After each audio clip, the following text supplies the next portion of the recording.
अंबरनाथ तालुक्यातील वांगणी ग्रामपंचायतीची एकीकडे शहरीकरणाकडे वाटचाल सुरू आहे.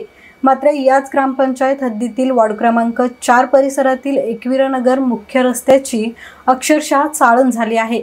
त्यामुळे या रस्त्यावरून चालावं तरी कसे असा प्रश्न स्थानिक नागरिकांना पडलाय.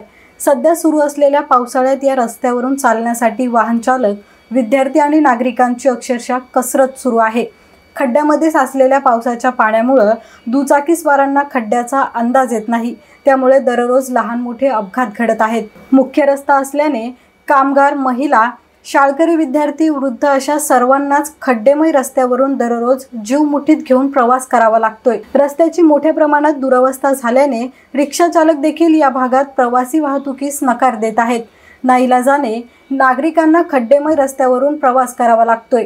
याबाबत वांगणी ग्रामपंचायतीच्या सरपंच वनिता आढाव यांना विचारलं असता टाउन प्लॅनिंग पाहिल्यानंतरच काही सांगू शकते असं म्हणत उडवाउडवीची उत्तरं त्यांनी दिली आहेत. तर ग्रामसेवकांनी मात्र स्थानिक सदस्यांशी संपर्क साधून रस्त्याची तात्पुरती डागडुजी करून देतील अशी माहिती दिली आहे. मात्र इतके दिवस या रस्त्याची दुरुस्ती करण्याकडे ग्रामपंचायत प्रशासनाने दुर्लक्ष का केले असा प्रश्न उपस्थित होत आहे.